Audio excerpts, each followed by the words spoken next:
Welcome to Band Teacher Tech. In this edition, we are going to walk through the continuum of engagement. So we're going to be talking about attitudes and behaviors that happen on with active disengagement all the way to becoming actively engaged. So this framework works whether students are in the classroom, at home, or a mix of hybrid learning. And so this color scheme and framework comes from the Distance Learning Playbook. This was first introduced by Amy Berry a few years ago, and then Doug Fisher integrated it into the Distance Learning Playbook with the framework model that you see here.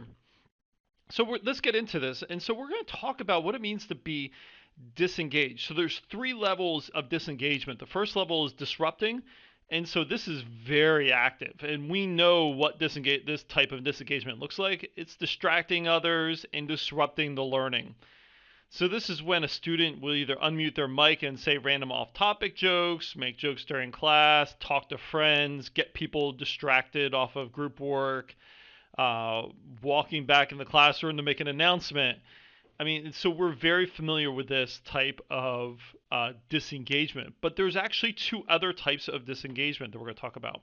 The next one is avoiding. This is looking for ways to get out of work, and this is off-task behavior. So they might turn on, mute and turn off their video and walk away to do something else. You might notice this when you ask them a question and there's no response on the other end. They might be in this avoidance of disengagement. They also play games with their desk or play games on distance learning. So they might have a second monitor playing a game and they have you with your Google Meet on another screen. They might just walk away from the work, they go to the restroom to avoid work. And so any chance they can get to avoid their work. The third one is withdrawing. And so once again, this one might be a little trickier to figure out. Just because that they might look like they're with you, but they're actually thinking about something else. So they're being distracted by something else in their mind, separated from group work. So they might be thinking about Among Us during class, like who they gonna play with and jump on that server with. They might feeling like the work is too hard, so they give up and think about something else. They might pretend to be doing something that looks important, but it's not really. So they'll be like, I need to sharpen my pencil, when in fact their pencil's been sharpened 14 times already. And so these are three levels of disengagement. So the other three are three levels of engagement. The first one is participating. So this student does their work and they pay attention in class. So they pay attention, so they're able to answer questions. They might not have their video or the camera on, but they're answering questions in their chat. Their brain is thinking about math or about reading, so they're engaged with whatever subject that they're learning, and they're listening to their partners and group members. So they're participating. The next level up of engagement is investing. And so at this point they're asking questions and they are feeling like what they're learning is important to them. So they ask questions when they don't understand. They ask questions to their partner during group work. They care about the characters in the story. They're asking why questions. They're thinking about the articles. So they're more invested in what they are learning. And the final step on this continuum of being actively engaged is driving their learning. So they're setting goals, they're seeking feedback, they're self-assessing all the time. So some examples of what this might look like.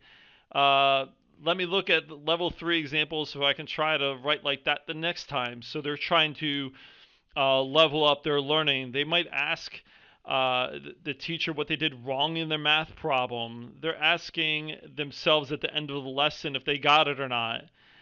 They're very much about a growth mindset. So you can see here there's a whole continuum, and you probably can tell when your kids are in that, or maybe you can't really tell because a lot of times their cameras are off. So you might guess which one they're at, but maybe they're at a place where somewhere different. And so with this, here's how you can utilize the continuum of engagement in your classroom. And so what we've done is I made a blank Google slide deck. There's a Nearpod activity you can do, and also a Jamboard that you can use with your students. And so you can actually use the blank Google slide deck to collaborate with your students about creating classroom norms about what engagement looks like using this framework. So they might have better examples of what it means to be disengaged or engaged than what was in here in this video presentation.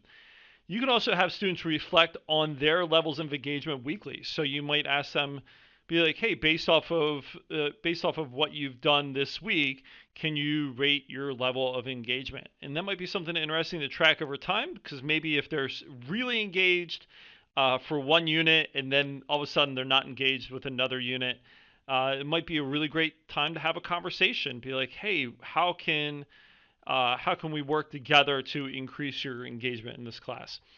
And last but not least, you can also make it part of the start and end of each class. So you might make it part of your regular warm up or your regular exit ticket as something that students reflect on and think about how they can be engaged with you in learning the content. And so once again, we have the blank Google slide deck that you can use, so you can make a copy, give a copy to every kid in Schoology and walk through that together with them.